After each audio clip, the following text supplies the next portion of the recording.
आज ऑनलाइन क्लासे আমরা আলোচনা করব লেখিকা বেগম রোকেয়ার হিমালয় দর্শন এই ভ্রমণমূলক রচনাংশ নিয়ে।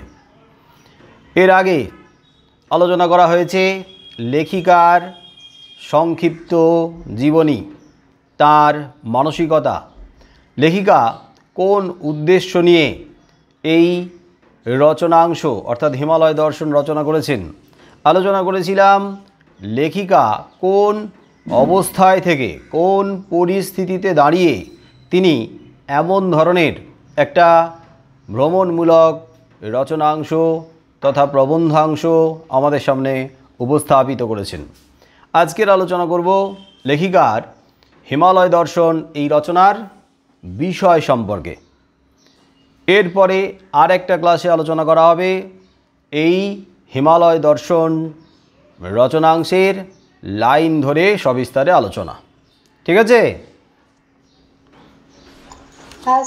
তাহলে আজকে আলোচনা হবে লেখিকা বেগম রোকেয়ার হিমালয় দর্শন এই রচনাংশের বিষয় নিয়ে আলোচনা হবে।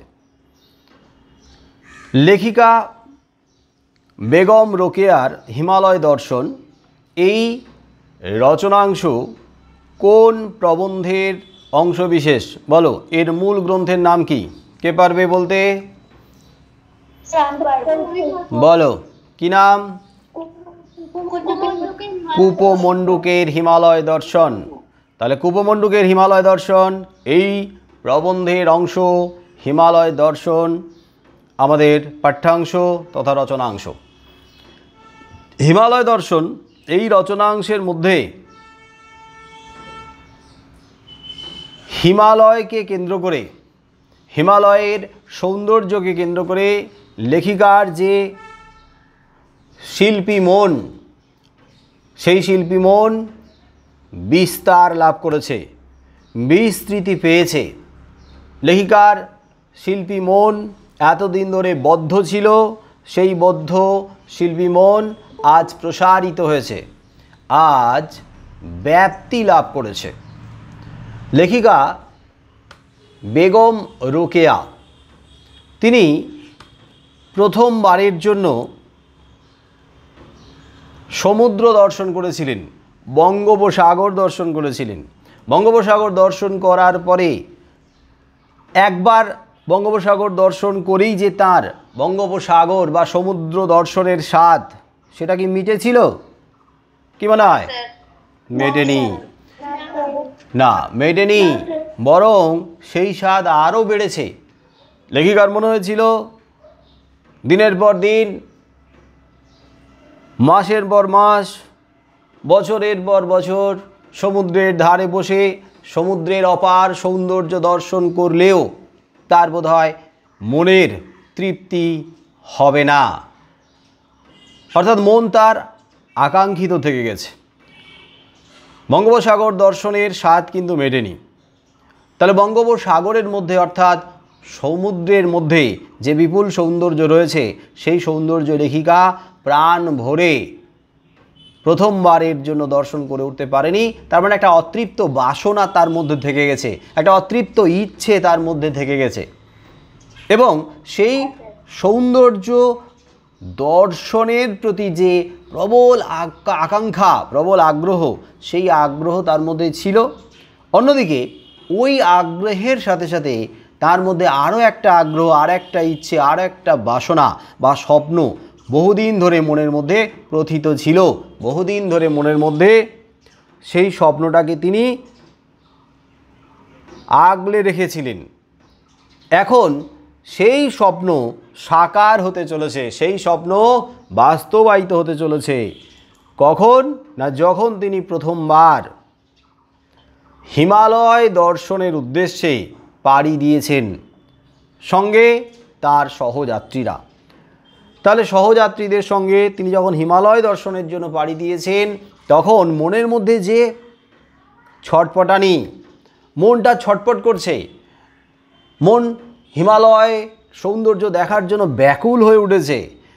কখন পৌঁছবেন তিনি, উতলা হয়ে উঠেছে তার মন। আমি এর আগেও বলেছিলাম যে একটা বয়সের পরে যখন আমাদের মন পরিণত হয় তখন আমরা ভালোভাবে বুঝতে পারি, উপলব্ধি করতে পারি, অনুভব করতে পারি। আর সেই পরিণত মন আজকের লেখিকার। বহুদিন ধরে তিনি ছটফট করেছিলেন এই ঘরের চার দেয়ালের ভেতর থেকে বাইরের সুবিস্তৃত প্রকৃতির মাঝে নিজেকে মেলে ধরার। আজ সেই সুযোগ এসেছে। লেখিকা তার সহযাত্রীদের সাথে প্রথমে এসে পৌঁছলেন কোথায়? বলো, কোথায় এসে পৌঁছেছিলেন প্রথমে? শিলিগুড়ি। শিলিগুড়ি শিলিগুড়ি স্টেশনে এসে পৌঁছেছিলেন। তাহলে শিলিগুড়ি যেখানকার বাসিন্দা আমরা, যেখানে আমাদের বেশিরভাগ আমরা ছোট থেকে বড় হয়েছি, যেখানে আমাদের জন্ম, যেখানে আমাদের বড় হয়ে ওঠা, বেশিরভাগেরই তাই। আমার না হলেও তোমাদের বেশিরভাগেরই তাই। এখানেই জন্ম, এখানেই বড় হয়ে ওঠা। তার মানে শিলিগুড়ি যেহেতু জন্মস্থান, তাই এই শিলিগুড়ির সঙ্গে আমাদের একটা অন্তরের গভীর সম্পর্ক রয়েছে, যেটা আমাদের কাছে মাতৃভূমি। এই শিলিগুড়িটাই আমাদের কাছে হয়ে উঠেছে মাতৃভূমি। এই শিলিগুড়িটাই হয়ে উঠেছে আমাদের কাছে মায়ের সমান। তাহলে সেই শিলিগুড়ি এবং সেই শিলিগুড়ির আশেপাশের জগৎ যখন কোনো লেখক বা লেখিকার বর্ণনায় এইভাবে কোনো রচনায় ফুটে ওঠে, ধরা পড়ে বা প্রকাশ পায়, তখন কিন্তু আমাদেরও পড়তে ভালো লাগে, শুনতে ভালো লাগে। কারণ আমাদের এলাকা, আমাদের পরিচিত এলাকা, আমাদের পরিচিত জগৎ কি সুন্দর জায়গা করে নিয়েছে লেখায়। কি ভালো লাগে না তখন? ভালো লাগে না? খুব সত্যি খুব ভালো লাগে যে বাহ, এই যে আমাদের জায়গা, আমাদের বড় হয়ে ওঠা জায়গাটা, এখানে এত সুন্দর সৌন্দর্য ধরা পড়েছে যা আমাদের চোখে সেই অর্থে এর আগে ধরা পড়েনি। আসলে ব্যাপারটা এরকম যে দেখবে তোমরা যদি বাড়ির সামনে ছোটোখাটো বাগান থাকে, ছোটোখাটো জায়গা থাকে, খোলামেলা জায়গা থাকে, দু চারটে গাছপালা আছে বা বাগান টাগান আছে, সেখানে তুমি দাঁড়াও, তাহলে হয়তো সেইভাবে তুমি উপলব্ধি করতে পারবে না সৌন্দর্যটা। কিন্তু ওখানে দাঁড়িয়ে যদি একটা ফটো তোলো, তাহলে দেখবে যতই তোমার খালি চোখে যতই আশেপাশের জায়গাটা সাধারণ বলে মনে হোক না কেন, যখন ক্যামেরাতে ধরা পড়ে, যখন ফ্রেমে ধরা পড়ে, তখন ওটা কি মনে হয়? তখন ওটা মনে হয় বাহ, এত সুন্দর এর দৃশ্য, এত সুন্দর এর যে চারদিকের ভিউটা। দেখবে ক্যামেরায় কিন্তু ধরা পড়ে, ফ্রেমে কিন্তু ধরা পড়ে। মানে আশেপাশে খালি চোখে দেখলে মনে হচ্ছে কেমন যেন রুক্ষ শুষ্ক, আশেপাশে কেমন যেন মনে হচ্ছে অতি সামান্য ও অতি তুচ্ছ। এখানে দাঁড়িয়ে ফটো তুললে কি আর ভালো লাগবে? কিন্তু না, যখন ফটো তুলবে তখন দেখবে যেন মনে হবে ব্যাকগ্রাউন্ডটা চেঞ্জ হয়ে গেল, একটা অন্য রকমের লাগছে। তখন মনে হবে চেনা লাগবে না, তখন মনে হবে এই যে এ তো আমাদের চেনা জায়গা নয়, অথচ চেনা জায়গা কেমন যেন অচেনার মতো লাগছে। ঠিক তেমনিভাবে নিজেদের এলাকা, নিজেদের পরিচিত জায়গা, আমরা ছোট থেকে আছি, বড় হচ্ছি, খালি চোখে দেখছি, তাই এই জায়গার মধ্যে থেকে এর যে সৌন্দর্যটা, এর যে সুন্দর রূপটা, সেটা উপলব্ধি করা হয়তো অত সহজ হয়ে ওঠে না। কিন্তু যখন এটাই কোনো শিল্পীর দ্বারা চিত্রে রূপ পায় বা কোনো লেখায় নিপুণভাবে ফুটে ওঠে, তখন আমাদের কাছে সেটা ছবির মতো মনে হয়। তখন মনে হয় বাহ, এত সুন্দর জায়গাটা, এত সুন্দর, যা আমাদের চোখে এইরকমভাবে তো আগে ধরা পড়েনি। তো লেখিকা বেগম রোকেয়া এই শিলিগুড়ি এবং এই পার্বত্য অঞ্চলের অপার সৌন্দর্যকে তার লেখায়, তার লেখনীতে আরও সুন্দর করে তুলেছেন, আরও মোহময়ী করে তুলেছেন। তাহলে লেখিকারা এসে পৌঁছলেন কোথায়? না, শিলিগুড়ি স্টেশনে। তাহলে শিলিগুড়ি স্টেশন, আজকের শিলিগুড়ি স্টেশন মানে বুঝতে পারছো শিলিগুড়ি টাউন স্টেশনের কথা বলা হয়েছে। এই যে কোর্ট মোড়ের পাশে শিলিগুড়ি টাউন স্টেশন, যে টাউন স্টেশন তোমরা প্রত্যেকেই দেখেছো, যে টাউন স্টেশনে যাওয়ার প্রত্যেকেরই অভিজ্ঞতা আছে। ছোট্ট স্টেশন কিন্তু বহু পুরনো, সবার আগে এই স্টেশনটাই এখানে দেখা গেছে। তো আগে এখনও এই স্টেশনে এসে গাড়ি দাঁড়ায়, এখান দিয়ে এখনও গাড়ি যাতায়াত করে, কিন্তু ততখানি আড়ম্বরপূর্ণ নয়, চাকচিক্যপূর্ণ নয়। এই স্টেশনটা একেবারে যেন সাধারণ, এতখানি জৌলুস, এতখানি আড়ম্বর কিন্তু এখনও এর ফিরে আসেনি। এটা দেখলে মনে হবে এটা যেন বহু পুরনো, বহু প্রাচীন, অনেক আগের স্টেশন, ছোটোখাটো একটা স্টেশন, শিলিগুড়ি স্টেশন তথা শিলিগুড়ি টাউন স্টেশন। তো লেখিকারা স্বযাত্রীদের সাথে শিলিগুড়ি স্টেশনে এসে পৌঁছলেন। তো শিলিগুড়ি স্টেশন থেকে এইবারে যাত্রা শুরু হচ্ছে এখান থেকে কার্শিয়াংয়ের দিকে যাত্রা করেছেন বা রওনা দিয়েছেন। তো কার্শিয়াং থেকে আবার যাবেন কোথায় না, দার্জিলিংয়ে, দার্জিলিং যাবেন। তো এবারে হিমালয়, হ্যাঁ, শিলিগুড়ি থেকে যে রাস্তা আরম্ভ হয়েছে, শিলিগুড়ি থেকে যে রোড আরম্ভ হয়েছে, যে রাস্তা আরম্ভ হয়েছে, সেই রাস্তা হচ্ছে কোন রাস্তা? এখানে বলা হয়েছে হিমালয়ান রেল রোড, মানে হচ্ছে HC রোড, মানে হিলকার্ট রোড। এই যে Hill Cart road, HC road, Hill Cart road মানে হিমালয় রেল রোড। এই হিমালয় রেল রোড অর্থাৎ হিলকার্ট রোড আরম্ভ হয়েছে। কি সুন্দর আমাদের চেনা পরিচিত জায়গার বর্ণনা করা হচ্ছে।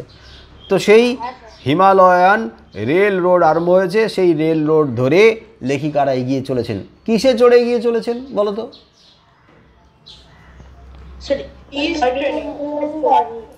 কিসে চলে এগিয়ে চলেছেন? হিমালয়ান রেলগাড়ি, তাই না? হিমালয়ান রেলগাড়ি। এখানে হিমালয়ান রেলগাড়ি বলতে টয় ট্রেনকেই বোঝানো হয়েছে, ছোট্ট খেলনা গাড়ির মতো। দূর থেকে দেখলে মনে হয় কি পাহাড়ে উঠে যাচ্ছে, সেই খেলনা গাড়িগুলোর মতো এদিক ওদিক ওদিক ওদিক আঁকাবাঁকাভাবে উঠে যাচ্ছে। খেলনাগুলো যেমন হবে এদিক ওদিক ওদিকভাবে আঁকাবাঁকাভাবে ছোটে, ঠিক তেমনি খেলনা গাড়ির মতো হিমালয়ান এই গাড়িতে চড়ে লেখিকারা যাত্রা করলেন। শিলিগুড়ি স্টেশন থেকে হিলকার্ট রোড ধরে হিমালয়ান রেলগাড়ি চড়ে লেখিকা এবং তার সহযাত্রীরা যাত্রা করলেন। এইবারে যাওয়ার সময় যখন যাত্রা করছেন, হিমালয়ান রেলগাড়িতে চড়ে যখন যাত্রা করছেন, যাওয়ার সময় তারা তাদের যাত্রা পথের দুপাশে যে বিপুল সৌন্দর্য, যে অপার সৌন্দর্য লক্ষ্য করছেন, দেখা যাচ্ছে পাহাড়ের চূড়া, দূরের দিকে দেখা যাচ্ছে পাহাড়ের চূড়া, পাহাড়ের শৃঙ্গ, পাহাড়ের শীর্ষদেশ। দূরের দিকে তাকালে দেখা যাচ্ছে মেঘগুলো পাহাড়কে ছুঁয়ে যাচ্ছে। রাস্তার দুপাশে রয়েছে সবুজ চায়ের ক্ষেত্র, চা বাগান, চড়াই পথ, আবার কোথাও চড়াই এর সাথে সাথে আবার উতরাই, অর্থাৎ চড়াই মানে কি ওপরের দিকে উঠে চড়া, আবার নিচের দিকে নামা, উতরাই। তো পাহাড়ের উঁচু নিচু পথগুলো, চড়াই উতরাই পথ ধরে যখন উঠে যাচ্ছে, তখন পাহাড়ের দুপাশে সবুজ চা বাগান, আর আছে ঘন অরণ্য, নিবিড় অরণ্য। তাহলে বন জঙ্গল, চা বাগান, পাহাড়, পাহাড়ের মাঝে মাঝে আঁকাবাঁকা রাস্তা, এগুলো ধরে লেখিকারা উপরের দিকে উঠছেন হিমালয়ান রেলগাড়ি চড়ে। মাঝে মাঝে তার চোখে পড়ছে মেঘ আর বায়ু, অর্থাৎ মেঘ আর বাতাসের লুকোচুরি খেলা। এখানে সুন্দরভাবে ব্যাখ্যা করা আছে, বর্ণনা দেওয়া আছে। মেঘগুলো মাঝে মাঝে কী করছে না ঢেকে যাচ্ছে, মেঘগুলো মাঝে মাঝে সরে চলে যাচ্ছে, মেঘগুলোকে ঢেকে দিচ্ছে, মেঘগুলোকে সরিয়ে দিচ্ছে কারা? হাওয়া, বাতাস আসছে, মেঘগুলোকে এদিক থেকে সরিয়ে দিচ্ছে, মেঘগুলো সরে চলে যাচ্ছে। আবার দেখা যাচ্ছে একটু পরে এসে মেঘ জমছে, আবার সেই মেঘগুলোকে ঠেলে নিয়ে চলে যাচ্ছে বাতাস। তো এই মেঘ আর বাতাস দুজনে যেন দুজনের সঙ্গে খেলায় মত্ত, লুকোচুরি খেলা। বাহ, প্রকৃতি এখানে এক আজব দুনিয়া রচনা করেছে। প্রকৃতি এখানে নিজেদের সঙ্গে খেলায় মাতোয়ারা, খেলায় মত্ত। তাহলে এই যে খেলা দেখা, এই খেলা দেখাটা উপলব্ধি করার জন্য এই চর্মচক্ষু নয়, এই চোখ থাকলেই শুধু হবে না, মনের চোখ থাকা দরকার, একজন শিল্পীর মনের চোখ থাকা দরকার। আর এখানে লেখিকা সেই শিল্পীর চোখ দিয়ে দেখেছেন মেঘ আর রৌদ্রের লুকোচুরি খেলা, মেঘ আর বাতাসের লুকোচুরি খেলা। আবার কখনো কখনো লেখিকা দেখতে পাচ্ছেন কি সূর্য অস্ত যাচ্ছে পাহাড়ের কোলে। যখন সূর্য অস্ত যাচ্ছে তখন সূর্য তার সোনালি রং ছড়িয়ে দিচ্ছে পাহাড়ময়, মেঘের উপরেও ছড়িয়ে দিচ্ছে আর ছড়িয়ে দিচ্ছে পাহাড়ের উপরেও।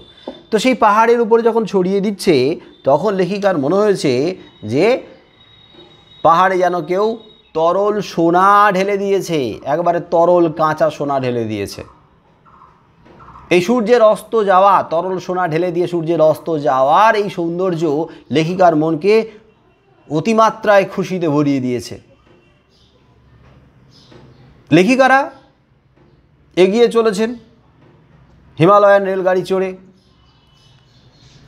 যেতে যেতে মাঝে মাঝে চোখে পড়ছে কোথাও কোথাও নির্ঝর। নির্ঝর মানে কি? ঝর্ণা। আবার কখনো কখনো চোখে পড়ছে জলপ্রপাত। তো কখনো ঝর্ণা কখনো জলপ্রপাত চোখে পড়ছে। জলপ্রপাতের সংখ্যা একটু কমই হবে, ঝর্ণার সংখ্যা একটু বেশি হবে। তো এই ঝর্ণা এবং জলপ্রপাত চোখে পড়ছে। একটা জায়গাতে হঠাৎই লেখিকার মনে হলো যে কি অপূর্ব সুন্দর সেই জলপ্রপাত, উপর থেকে জল অনবরত ঝরে পড়ছে, প্রবল বেগে নিচে পড়ে ফেনিল অর্থাৎ ফেনাযুক্ত হয়ে উদ্দাম গতিতে ছুটে চলেছে নদীপথ ধরে জলগুলো। তো লেখিকার মনে হলো এইরকমই একটা জলপ্রপাত নিশ্চয়ই জাহ্নবীর উৎস। বলো তো জাহ্নবী মানে কি? জাহ্নবী মানে গঙ্গা। গঙ্গা নদীর সমার্থক শব্দ জাহ্নবী, গঙ্গা। তাহলে গঙ্গার যে বিপুল জল, যে গঙ্গা তার বিপুল জল নিয়ে সভ্যতাকে উর্বর করে চলেছে, তো এত বিপুল জল কোথা থেকে আসছে? গঙ্গার উৎস কি না এইরকমই পাহাড়ের এইরকমই কোনো একটা জলপ্রপাত। এটা লেখিকা মনে করে অবাক হলেন, বিস্মিত হলেন। লেখিকার মন সেই পরমেশ্বরের পায়ের কাছে গিয়ে লুটিয়ে পড়ল। লেখিকা মনে মনে শ্রদ্ধা অবনত চিত্তে প্রণাম করলেন। তার মনে হলো যে এমন সুন্দর জলপ্রপাতকে যদি আমি বা আমরা চোখ ভরে উপলব্ধি করতে না পারি তাহলে আমাদের আশাটা তো ব্যর্থ, আশাটা তো সার্থক হলো না। তাহলে এত সুন্দর জলপ্রপাতকে চোখ ভরে, দু চোখ ভরে দেখার জন্য তার মনের মধ্যে একটা ইচ্ছা পোষণ হলো। তিনি ভাবলেন এইবারে যদি একটু গাড়িটা যদি জলপ্রপাতের কাছাকাছি দাঁড়ায় তাহলে আমরা অনেকক্ষণ ধরে মন ভরে উপলব্ধি করতে পারি, দেখতে পারি। যেই না ভাবা অমনি তার সেই মনের ইচ্ছে পূরণ হওয়ার একটা উপায় তৈরি হয়ে গেল। গাড়িটা সত্যি সত্যি দাঁড়িয়ে পড়ল। লেখিকারা ভাবলেন যে না, গাড়ি যে থেমেছে তার মানে গাড়ি থেমেছে আমাদের জল, এই যে ঝর্ণা থেকে, এই যে জলপ্রপাত থেকে অঝরে জল ঝরে পড়ছে, এত সুন্দর এই জল ঝরে পড়ার দৃশ্য, এই সৌন্দর্য দেখার জন্যই বোধহয় দাঁড়ালো। কিন্তু বলো তো, গাড়ি কি দাঁড়িয়েছে লেখিকাদের, তার সহযাত্রীদের এমন সৌন্দর্য এমন সৌন্দর্য দেখাবে বলে? হ্যাঁ, গাড়ির জল পাল্টাতে হবে। গাড়ির ইঞ্জিন গরম হয়ে গেছে, গাড়ির জল পাল্টাতে হবে। তার এই জল পাল্টানোর জন্যই দাঁড়ালো গাড়ি। যাই হোক, যে জন্যই দাঁড়াক না কেন, লেখিকাদের মনের ইচ্ছে তো পূর্ণ হলো। বিশেষ করে লেখিকার মনের ইচ্ছে তো পূর্ণ হলো। কাজ থেকে অনেকক্ষণ ধরে ওই জলপ্রপাত দেখার ইচ্ছে পূর্ণ হলো। লেখিকার মনে হলো আমার আশাটা সার্থক। যাই হোক, মোবাইল সেই সময় ছিল না। মোবাইল থাকলে কয়েকটা কি তুলতো, কয়েকটা সেলফি গ্রুপই কয়েকটা হয়েই যেত। হ্যাঁ, সাথে সাথেই ওখান থেকেই ফেসবুকে পোস্ট হয়ে যেত। আহা, এত সুন্দর সৌন্দর্য, ভিউ ব্যাকগ্রাউন্ডে হ্যাঁ, ইনস্টাতে তো পোস্ট হতো, কি সুন্দর, আহা আহা। যাই হোক, উপায় ছিল না। তো এটা একটা ভালো দিক যে যখন আমরা ছবিতে ধরতে পারি না, যখন আমরা ধরতে পারি লেখায়, লেখার মাধ্যমে যখন সৌন্দর্যটার বর্ণনা হয়, তখন সেই লেখার মধ্যে যে বর্ণনা, যে সৌন্দর্য বর্ণনা করা হচ্ছে, সেই সৌন্দর্যটা যেন পাঠক আমরা আমাদের মনের জগতের আয়নায় বা মনের জগতের ক্যামেরায় খুব সুন্দরভাবে একেবারে ফ্রেমে আঁটা ছবির মতো ধরতে পারি। অর্থাৎ বর্ণনাটা, লেখার মাধ্যমে বর্ণনাটাতে পাঠকেরা ডুবে যায়, পাঠকেরা বিভোর হয়ে যায়, আত্মমগ্ন হয়ে যায়, পাঠকেরা হারিয়ে যায়। আমাদের মতো করে আমরা চোখ বন্ধ করে ওই লেখাটাকে উপলব্ধি করি, মানে লেখার মধ্যে যে সৌন্দর্য, যে দৃশ্যটা রয়েছে সেই দৃশ্যটাকে আমাদের মতো করে আমরা ধরতে পারি। কিন্তু ছবির মধ্যে যদি ধরা হয়ে থাকে আগে থেকে, তাহলে পাঠকের কল্পনা সেইভাবে প্রসারিত হয় না। পাঠকের কল্পনা ওই ছবিতে একটা জায়গাতে গিয়ে আটকে যায়, দাঁড়িয়ে যায়, অর্থাৎ পদে পদে হোঁচট খায়। তাই দৃশ্য তো যা ফুটে ওঠে সেটা এক ধরনের অনুভবে ধরা পড়ে, এক রকমভাবে, আর লেখায় বর্ণনায় যেভাবে ফুটে ওঠে সেটা আর একভাবে ধরা পড়ে। তাই লেখার বা লেখার মধ্য দিয়ে উপস্থাপনার তার কিন্তু বিকল্প নেই। কি তোমরা মানো তো, না মানো না?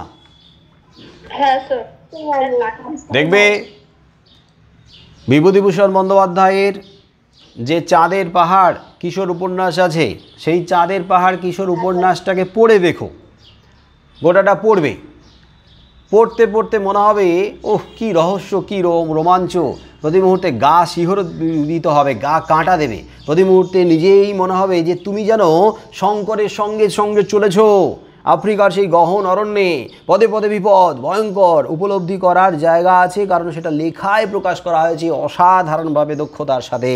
সেখানে তুমি বিস্তৃতভাবে নিজেদেরকে মেলে ধরতে পারবে, তোমরা মেলে ধরতে পারবে। কিন্তু যখনই সেই চাঁদের পাহাড়কে ডিরেক্টর মানে পরিচালক নিজের মতো করে একটা জায়গাতে, মানে ছবিতে বেঁধে ফেলেছে, চিত্রতে বেঁধে ফেলেছে, সিনেমাতে বেঁধে ফেলেছে, তখন কিন্তু আমাদের কল্পনা, আমাদের ভাবনা কিন্তু পদে পদে হোঁচট খায়। অর্থাৎ এক একজন ডিরেক্টর এক এক রকমভাবে নির্দিষ্ট ফ্রেমের মধ্যে বা গণ্ডির মধ্যে বেঁধে ফেলে দর্শকদেরকে বলে এইবারে আপনারা এইভাবে দেখুন। সেখানে কিন্তু কল্পনা একটা জায়গাতে গিয়ে আটকে যাচ্ছে, স্টপ। কিন্তু লেখার মধ্যে কল্পনা একটা জায়গা থেকে বদ্ধ হচ্ছে না। লেখার মধ্যে তুমি তোমাকে যত খুশি, যত দূর সম্ভব পুরোপুরি উজাড় করে তুলতে পারো, মেলে ধরতে পারো। কি ঠিক না? এই জন্য দেখবে যে রূপকথার গল্পগুলো একদম ছোটবেলায় যখন মায়ের মুখে, ঠাকুমা দিদিমাদের মুখে গল্পের আকারে শোনা যেত, তোমরা হয়তো শুনতেই পাওনি, কিন্তু আমরা শুনেছি, আমরা জানি, তখন কি সুন্দর শিশু মনের কল্পনা একবারে মেলে ধরত। কল্পনার ডানা মেলে শিশুরা মুগ্ধ হয়ে সেই রূপকথার জগতে ঘুরে বেড়াতো, কত আজব আজব সেখান থেকে উদ্ভাবন করত। কিন্তু যখন এই রূপকথার গল্পকে, ঠাকুরমার ঝুড়িগুলোকে কি করা হয়েছে, কার্টুনে যখন রূপ দিয়ে বাচ্চাদের সামনে নিয়ে আসা হয়েছে, তখন তাদের কল্পনা শক্তি কিন্তু নষ্ট হয়ে যাওয়ার মুখে, কল্পনা শক্তি কোথাও না কোথাও বাধা পাচ্ছে। এটাই হচ্ছে ব্যাপার। যাই হোক, লেখিকারা তাহলে অপেক্ষা করছেন, গাড়ি দাঁড়িয়ে রয়েছে, লেখিকা এবং তার সহযাত্রীরা দেখছে। অন্যান্য সহযাত্রীরা কতখানি উপলব্ধি করছে সেই জলপ্রপাতের সৌন্দর্য সেটা আমি জানি না, কিন্তু লেখিকা যে মন ভরে দেখছে সেটা আমরা বুঝতে পারছি। অবাক হয়ে সেই লেখিকা জলপ্রপাতের সৌন্দর্য দর্শন করছে আর ভাবছে যে জাহ্নবীর উৎস, এইরকমই একটা জলপ্রপাত জাহ্নবীর উৎস। যাই হোক, তো যে উদ্দেশ্যেই ট্রেন থামুক না কেন, লেখিকাদের মনের ইচ্ছে বা মনোবাসনা পূর্ণ হলো। তো তারপরে এইভাবে আঁকাবাঁকা পথ ধরে, চড়াই উতরাই পেরিয়ে, হিমালয়ান রেলগাড়ি চড়ে লেখিকা এবং তার সহযাত্রীরা, দুই দিকে চা বাগান, আঁকাবাঁকা পথ, ঘন বা নিবিড় অরণ্য, আর দূরে সুচ্চ পর্বত শৃঙ্গ এদিক ওদিক, আর কোথাও মেঘ বায়ুর লুকোচুরি খেলা, আর সন্ধ্যের সময় সূর্য তরল সোনা ঢেলে দিয়ে বিদায় নিচ্ছে। এই সমস্ত দেখতে দেখতে দেখতে দেখতে পৌঁছালেন। কোন স্টেশনে এসে পৌঁছলেন তারপরে বলো? কার্শিয়াং স্টেশনে এসে পৌঁছলেন। আচ্ছা, কার্শিয়াং স্টেশনের উচ্চতা কত বলা হয়েছে?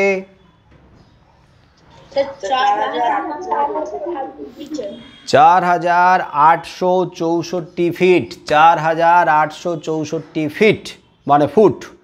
এই যে তথ্যটা এখানে দেওয়া আছে, এই তথ্যটাই তোমাদের মুখস্থ রাখতে হবে। ভূগোলে কি আছে, কম আছে না বেশি আছে, সেটার সঙ্গে তুলনা করে আমাদের লেখার দরকার নেই, ভূগোলেরটা লেখার দরকার নেই। আমাদের লেখিকার বর্ণনায় এই কার্শিয়াংয়ের উচ্চতা যত ফিট লেখা আছে সেটাই লিখতে হবে। 4864 ফিট বা ফুট। এই উচ্চতায় কার্শিয়াং স্টেশনে এসে পৌঁছলো এবং কার্শিয়াং স্টেশনের কাছাকাছি লেখিকারা বাসা নিয়েছিলেন। কার্শিয়াং স্টেশনের কাছাকাছি লেখিকারা থাকার বন্দোবস্ত করেছিলেন, একদম কাছাকাছি। তো ফলে স্টেশন থেকে নেমে খুব বেশি সময় লাগেনি কোথায় না তাদের বাসাতে পৌঁছতে। তো বাসাতে পৌঁছে বেশ একটু হাত পা ছড়িয়ে একটু বিশ্রাম নেওয়া, একটু অপেক্ষা করা। যদিও লেখিকার মন যে বাসার ভেতরে আটকে থাকবে তা নয়, লেখিকার মন ছটফট করবে যে কখন বাসা থেকে একটু বাইরের দিকে বেরোবো, একটু আশেপাশে জায়গাটা ঘুরে দেখব। কিন্তু লেখিকা এবং তার সহযাত্রীরা একটা জিনিস এখানে অভাব অনুভব করলেন। বলো তো কিসের অভাব অনুভব করেছিলেন? এখান থেকে একটা শিক্ষাও নিয়েছিলেন, শিক্ষাও পেয়েছিলেন। কি অভাব অনুভব করেছিলেন? জিনিসপত্রের অভাব। বাড়িতে, হ্যাঁ, তার মানে এই যে এখন যখন তারা বেড়াতে এসেছিলেন তখন কিন্তু পার্বত্য বসন্তকাল বলা চলে। পার্বত্য বসন্তকাল, না ঠান্ডা না গরম, মাঝামাঝি বসন্তের সময়ের যেরকম পরিবেশ থাকে। তো কিন্তু যত উপরের দিকে উঠেছে ঠান্ডার প্রকোপটা বাড়বে, বিশেষ করে সন্ধ্যের সময় তো ঠান্ডা, পাহাড়ে কার্শিয়াংয়ে ঠান্ডা তো লাগবেই। তাহলে সেই সময়, আজকের সময় নয়, আজকের তো আরও ঠান্ডা কমেই গেছে। আজকের তো ঠান্ডার সময়ও দেখবে গিয়ে তত ঠান্ডা লাগেই না। যে সময় লেখিকারা বর্ণনা করেছেন সেই সময় যে ঠান্ডা, আজকের সেই রকম ঠান্ডা নেই। আজকের তো তোমার গরমের সময় যদি আমরা বেড়াতে যাই পাহাড়ের বহু উঁচু পর্যন্ত দরদর করে ঘামতে হয় এখনও পর্যন্ত। আর লেখিকারা যখন গেছে তখন এতটা গরম থাকবে না, গরমের পরিমাণ কম থাকবে। তাও লেখিকারা বলেছেন যে তারা যে সময় বেড়াতে গেছে তখন কিন্তু পার্বত্যের বসন্তকাল, পার্বত্য অঞ্চলের বসন্তকাল, না ঠান্ডা না গরম। কিন্তু কার্শিয়াং স্টেশনে যেখানে ভাড়া নিয়েছেন, বাসা নিয়েছেন, সেখানে সন্ধ্যের সময়, সন্ধ্যের পরে রাতে কী হবে, কষ্ট তো পেতেই হবে ঠান্ডার কারণে। তো লেখিকাদের যে শীতের পোশাক, সেই পোশাকগুলো যে ট্রাঙ্কে ছিল, সেই ট্রাঙ্ক কার্শিয়াং স্টেশনে না এসে কার্শিয়াং স্টেশনে বুক করা হয়নি। কার্শিয়াং স্টেশনের বদলে ভুল করে কোথায় বুক করা হয়েছিল? দার্জিলিংয়ে। তাহলে দার্জিলিংয়ে তারা পরে যাবেন, তো সেখানে যে বাসা বাড়ি, সেখানে যে ভাড়া নেওয়া হয়েছে সেখানেই বুক করে দেওয়া হয়েছে। তো ফলে ওখানেই চলে গেছে। তো ফলে একটা রাত তো তাদের কষ্টে কাটাতেই হচ্ছে।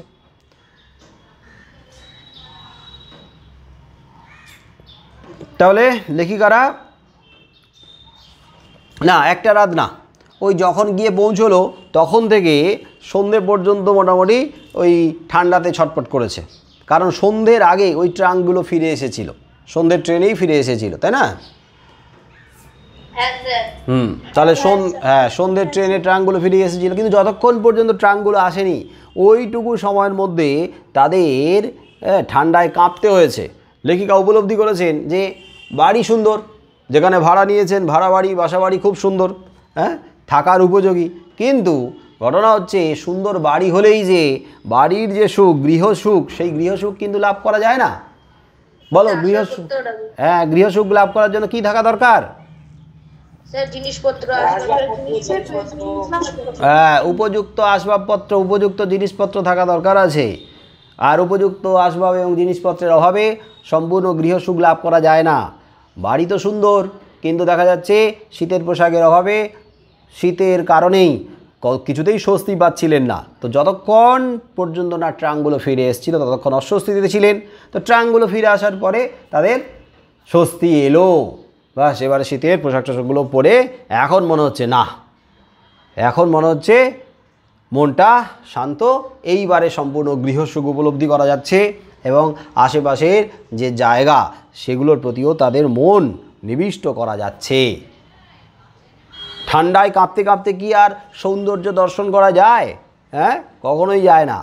সৌন্দর্য দর্শন করার ব্যাপারটা হচ্ছে সম্পূর্ণ মনের ব্যাপার। মন এদিকে ঠান্ডায় কি করছে, প্রচণ্ড অস্বস্তি বোধ করছে ঠান্ডায় কাঁপুনির কারণে, আর এদিকে আমরা সৌন্দর্যকে তাড়িয়ে তাড়িয়ে উপলব্ধি করব, সেটার সম্ভাবনা কম।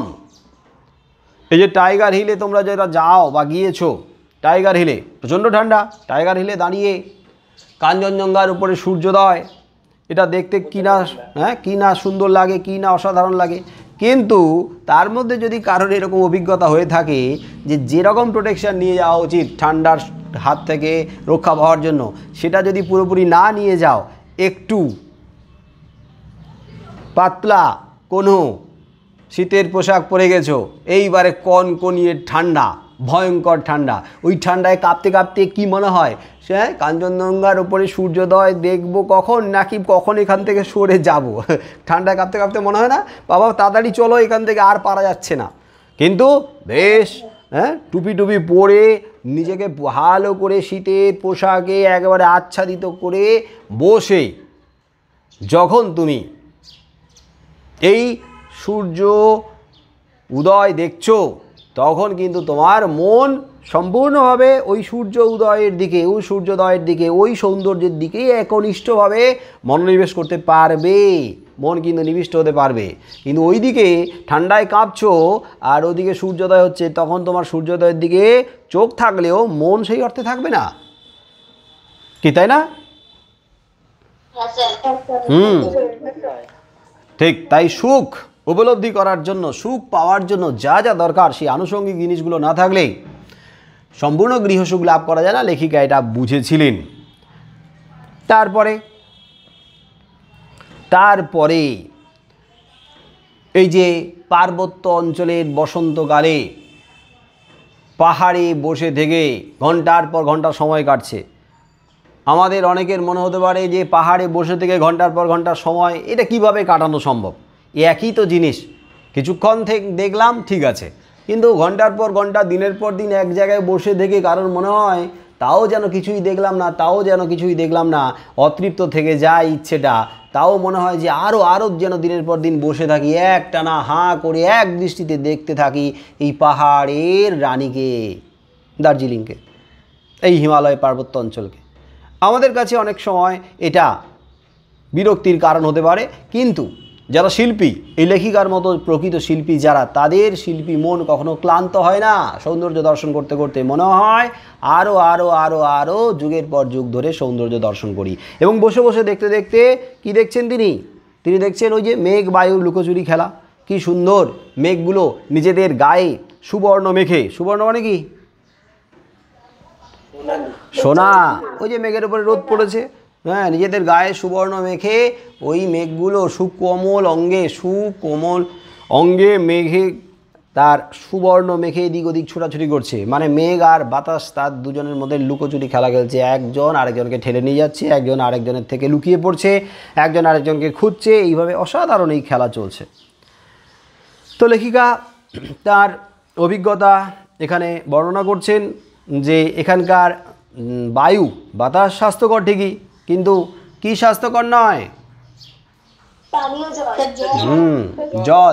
জল কিন্তু স্বাস্থ্যকর নয়। এখানে যে পাহাড়ি জল, পাহাড়ি নদীর, পাহাড়ি ঝর্ণার যে জল, সেগুলো স্বাস্থ্যকর নয়। হ্যাঁ, সেগুলো স্বাস্থ্যকর নয়। তাই এগুলো যদি খাওয়া যায় তাহলে পেট খারাপ হওয়ার সম্ভাবনা আছে, শরীর খারাপ হওয়ার সম্ভাবনা আছে, অসুস্থ হয়ে পড়ার সম্ভাবনা আছে। তাই এগুলোকে ফিল্টারে ছেঁকে খেতে হয়। যাই হোক, তো এইভাবে মেঘ বায়ুর লুকোচুরি খেলা দেখতে দেখতে লেখিকা সময় কেটে যায়, তিনি আত্মহারা হয়ে থাকেন, কোনো কাজ করতে তার মন বসে না বা কোনো কাজ করতে তার মন হয় না। তো এই প্রসঙ্গে তিনি আলোচনা করেছেন মহিলার কথা। আচ্ছা, মহিলা সম্পর্কে তিনি কি বলেছেন? মহিলা কি? মহিলা একটি পত্রিকা, মহিলাদেরকে নিয়ে সমালোচনা করে। হ্যাঁ, না, মহিলাদের নিয়ে শুধু সমালোচনা করে তা নয়, মহিলা পত্রিকাতে মেয়েদের বিষয়ে অনেক লেখা প্রকাশিত হয়। হ্যাঁ, মহিলা একটা পত্রিকা, এই মহিলা পত্রিকায় লেখিকাদের মানে মহিলাদেরকে নিয়েও সমালোচনা, নানা রকমের কটূক্তি, নিন্দা এগুলোও প্রকাশিত হয়েছে। তো লেখিকা বলছেন যে মহিলা পত্রিকা একবার প্রকাশিত হয়েছিল। মহিলা পত্রিকায় কী প্রকাশিত হয়েছিল?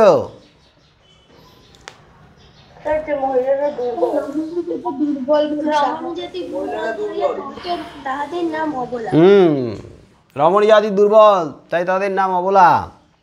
এটা যেমন প্রকাশিত হয়েছিল তেমনি মহিলা পত্রিকা একবার এটাও প্রকাশিত হয়েছিল ঢেকি শাক সম্পর্কে। ঢেকি শাক, ঢেকি শাককে লেখিকা ক্ষুদ্র গুল্ম বলে জানতেন, কিন্তু ভূতত্ত্ব গ্রন্থে তিনি পড়েছিলেন যে ভূতত্ত্ব গ্রন্থে লেখা হয়েছে যে কার্বনিফেরাস যুগে বড় বড় ঢেকি তরু ছিল, ঢেকি তরু বৃক্ষ ছিল। কার্বনিফেরাস যুগ, কার্বনিফেরাস যুগ মানে কোন যুগ?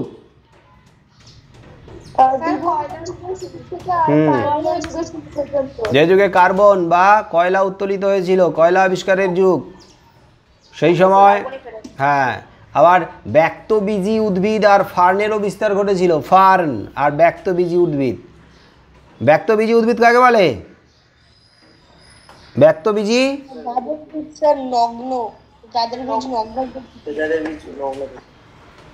মানে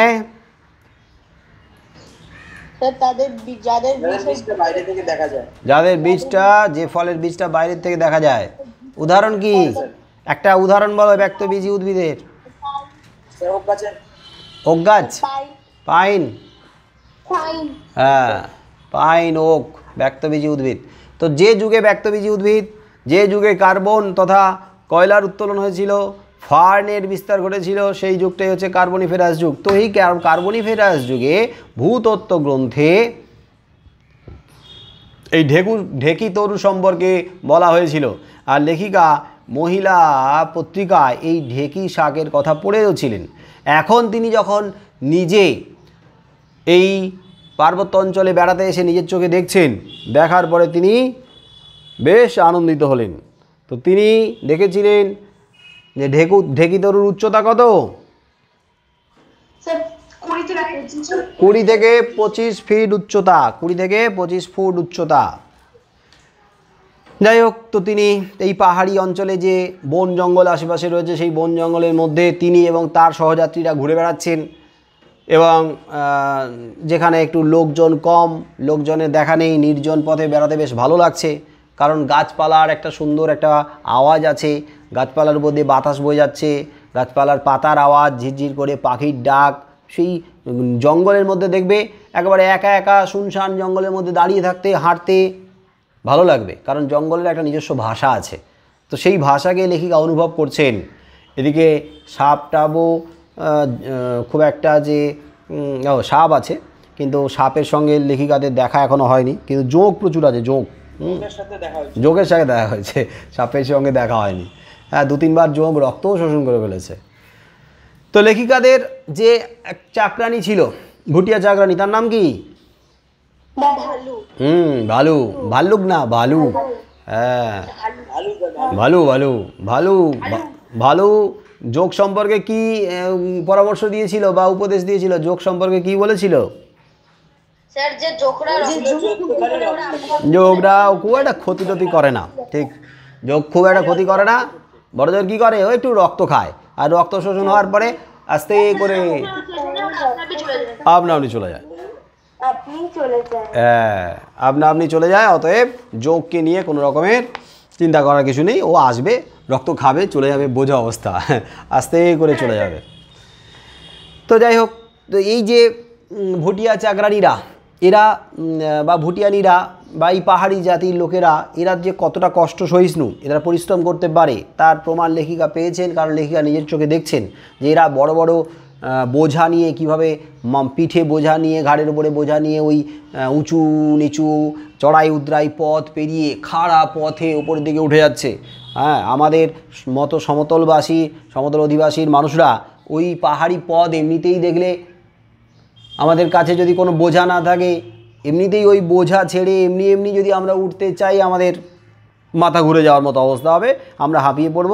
আমাদের এমনিতেই পাহাড়ি রাস্তা দেখে মাথা ঘুরেই যায়, অথচ ওরা এইভাবে কীরকমভাবে উপরের দিকে উঠে যাচ্ছে, এটা সত্যি লেখিকার আশ্চর্য লাগলো। যাই হোক, তো এই পরিশ্রমী এই শ্রমশীলা, এই কার্যকুশলা, এই সমস্ত মহিলাদেরকে দেখে লেখিকার একটা জিনিস মাথায় এলো, সেটা হচ্ছে ওই যে মহিলা পত্রিকায় সম্পাদক লিখেছিলেন মহিলাদের সম্পর্কে অপমান করেছিলেন, বিদ্রূপ করেছিলেন, পরিহাস করেছিলেন, এইটা তিনি কিছুতেই ভুলতে পারেননি। এবং তিনি তো লেখিকা, তাই তিনি লেখার মধ্য দিয়ে সেই মহিলা পত্রিকার সম্পাদকের চেতনায় ঘা দিয়েছেন, তাকে যোগ্য জবাব দিয়েছেন। তিনি বলছেন যে এই যে লেখিকাদের মানে মহিলাদের সম্পর্কে লিখেছিলেন সম্পাদক মহাশয়, কী লিখেছিলেন না রমণী জাতি দুর্বল বলে তাদের নাম অবলা, রমণীরা নাকি দুর্বল, রমণীরা নাকি দুর্বল তাই তাদের নাম অবলা। হ্যাঁ, এটা ঠিক না। রমণীরা যে দুর্বল নয় সে প্রমাণ এখানে দেখা যাচ্ছে। এখানে পুরুষরা কী করে না রাস্তা টাস্তা তৈরি করে পাথর বিছিয়ে, সেই কাজে কারা সাহায্য করে বলো, কারা সাহায্য করে? বালক বালিকারা সাহায্য করে। বালক বালিকারা সাহায্য করে। তার মানে পুরুষরা পাথর বিছিয়ে রাস্তা তৈরি করে, সেই কাজে বালক বালিকারা সাহায্য করে। তার মানে বালক বালিকাদের যে শক্তি, যে বল, তাদের বয়স অনুসারে যে শক্তি, যে বল, তাহলে তারা যে খুব বেশি বলবান, শক্তপোক্ত বা সবল তা নয়। তার মানে তাদের সঙ্গে সমতুল্য কারা? পুরুষেরা। হ্যাঁ, তার মানে রমণীদেরকে দুর্বল বলা, অবলা বলা, তাই না? তার মানে এখানে দেখা যাচ্ছে রমণীরা কী করছে, মাথায় করে পাথর বয়ে নিয়ে আসছে, পাথর বয়ে নিয়ে এসে পুরুষদের কাছে পাথর রেখে দিয়ে যাচ্ছে, অথচ তা আবার পাহাড়ি রাস্তায়, অথচ এই পুরুষেরা বালক বালিকাদের সঙ্গে রাস্তা তৈরি করছে পাথর বিছিয়ে। তাহলে এখানে এই যে নারী জাতি, এরা কি দুর্বল? এরা কি অবলা? না, এরা দুর্বল নয়, এরা অবলা নয়। তার মানে লেখিকা এই পাহাড়ি রমণী জাতির শ্রম, পরিশ্রম, তাদের সাহস, এগুলোকে তুলে ধরে মহিলা পত্রিকার সম্পাদকের গালে সপাটে একটা থাপ্পড় দিয়েছেন, সপাটে থাপ্পড় দিয়েছেন, সপাটে সপাট করে। দারুণ ব্যঙ্গ করেছেন, দারুণ। দেখো, ভদ্রলোক, রুচিশীল, শিক্ষিত ভদ্রলোক, ভদ্রমহিলা কখনো চুলোচুলি করতে যায় না, কখনো রাস্তায় নেমে মারধর টরধর করে না। ভদ্রলোক সবসময় কী করে, ভদ্র ভাষায় সুন্দর করে জায়গা মতো আঘাত করে, ব্যঙ্গ করে, বিদ্রূপ করে, আর সেটাই হয় বড় অসম্মানের, বড় অপমানের। লেখিকা যথাযোগ্য জবাব দিয়েছেন এই মহিলা পত্রিকার সম্পাদককে। যাই হোক, যারা ভুটিয়ানিরা তারা তো পাহাড়নি, তাদেরকে আমরা পাহাড়নি বলি, পাহাড়ের যে উপজাতি পাহাড়নি। আর আমাদের যারা পাহাড়ের নিচের দিকে আমরা থাকি, সমতল অঞ্চলের মানুষ, তাদেরকে মানে আমাদেরকে পাহাড়ের অধিবাসীরা কি বলে? নিচে কাদমি। আর আমরা বলি ভুটিয়ানিদের পাহাড়নি। আর এই যে নিচে কাদমি মানে আমরা কিন্তু পাহাড়ি, হ্যাঁ পাহাড়ি এই জাতির কাছে, পাহাড়নিদের কাছে, পাহাড়ি এই জাতির কাছে অসভ্য বলে পরিচিত। হ্যাঁ, যত জটিল কুটিল প্যাঁচ, যত বুদ্ধি, হ্যাঁ যত অসৎ কর্ম সব আমাদের মধ্যে রয়েছে এদের ধারণা। এবং এরা কিন্তু কতগুলো গুণের অধিকারী। এরা শ্রমশীলা মানে শ্রম, পরিশ্রম করতে পারে। এরা কার্যপ্রিয় মানে কাজকে ভালোবাসে, কাজ করতে ভালোবাসে, আর আমরা ফাঁকি দিতে ভালোবাসি। এরা সাহসী, এরা যথেষ্ট সাহস রাখতে পারে, সাহসী, সত্যবাদী, সত্য কথা বলে। কিন্তু আমাদের সংস্পর্শে এসে এরা আস্তে আস্তে কিছুটা অসৎ হয়ে উঠছে। এরা এদের যে, হ্যাঁ এদের যে সৎ গুণ রাজি, হ্যাঁ এদের সৎ গুণ রাজি আস্তে আস্তে হারিয়ে যাচ্ছে। হ্যাঁ, ওই বাজারের পয়সা অল্প স্বল্প চুরি করছে, তারপরে দুধে জল মেশাচ্ছে, ভেজাল টেজাল দিচ্ছে। হ্যাঁ, তবে এই নিচে কাদমি মানে আমাদের সঙ্গে পাহাড়ের জাতির কিন্তু অল্প স্বল্প বিয়ে টিয়েও হয়। একটা এইরকমভাবে দুটো জাতির সঙ্গে আস্তে আস্তে মিশছেও, মানে আমরা মিশে যাচ্ছি বা ওরা আমাদের সঙ্গে এভাবে মিশছে। যাই হোক, লেখিকাদের বাসা থেকে মাইল দূরে একটা বড় ঝর্ণা ছিল, সেই ঝর্ণা থেকে জল পড়ছে, জল পড়ে ফেনা তৈরি হচ্ছে। লেখিকা দেখতে পাচ্ছে যে দুধের মতো সাদা সেই ফেনা, সেই দুগ্ধ ফেননিভ জলস্রোত প্রতিদিন নদীপথ ধরে উচ্ছল গতিতে যেন কুলুকুলু শব্দে গান করতে করতে প্রবল বেগে চলে যাচ্ছে, গিয়ে যেন ওই পরমেশ্বর ঈশ্বরের চরণ প্রান্তে লুটিয়ে পড়ছে। আর লেখিকারও মনে হচ্ছে যে বা ঘন্টার পর ঘন্টা নয়, যুগের পর যুগ ধরে বসে যেন ওই নদীর স্রোতের সঙ্গে আমারও মনটা যেন গিয়ে শ্রীচরণে, পরমেশ্বরের বা ঈশ্বরের শ্রীচরণে কেন লুটিয়ে পড়ে না। যাই হোক, লেখিকা এই পাহাড়ে এসে অত্যন্ত সুখী। লেখিকা এই পাহাড়ে এসে ঈশ্বরের কাছে অত্যন্ত কৃতজ্ঞ। কেন কৃতজ্ঞ ঈশ্বরের কাছে বলো?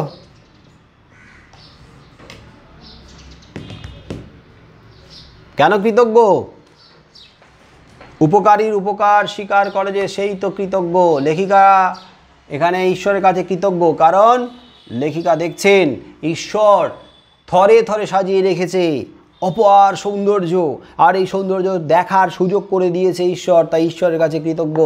ঈশ্বরের মন যদি না হতো তাহলে লেখিকাদের এখানে আসা হতো না, আর ঈশ্বর যদি না চাইতো এরকমভাবে বিপুল সৌন্দর্যকে সাজিয়ে রাখতো না। তাই লেখিকার উচিত এই ঈশ্বরের প্রতি কৃতজ্ঞতা জানানো।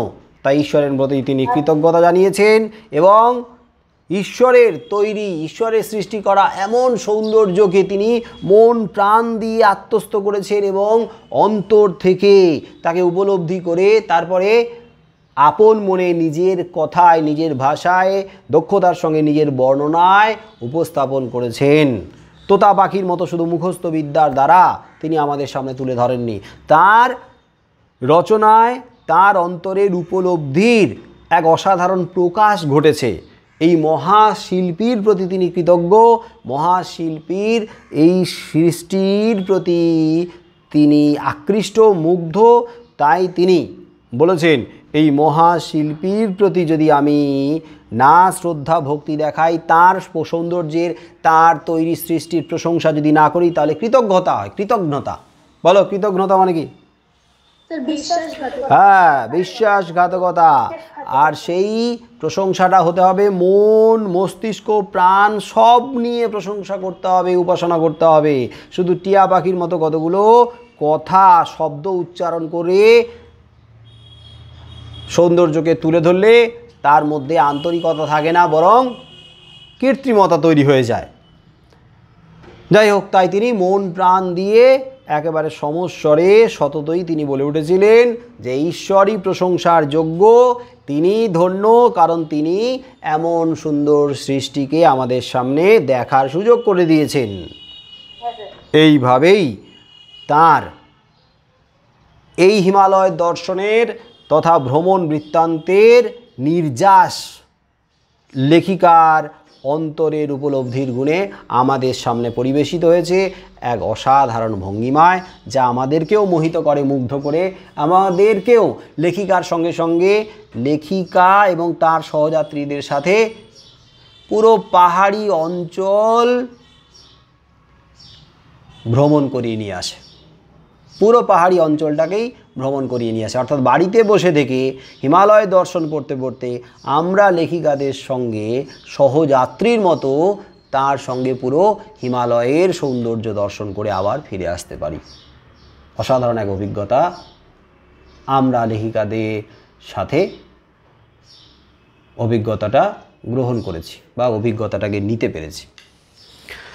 যাই হোক, মোটামুটি আলোচনা হলো, লাইন ধরে না হলেও সামগ্রিকভাবে আলোচনা করা হয়ে গেছে। তার মানে তোমরা মোটামুটি বুঝতে পেরেছো। এরপরে আরেকটা ক্লাসে লাইন ধরে যে যে শব্দগুলোর সম্পর্কে, শব্দের অর্থ সম্পর্কে অসুবিধা আছে বা লাইনের কোথাও অসুবিধা আছে, সেগুলো ব্যাখ্যা করে দিলে হয়ে যাবে কমপ্লিট। তাহলে আজকের এই পর্যন্ত থাকুক। সবাইকে টাটা। একে একে লেফট করে যাও।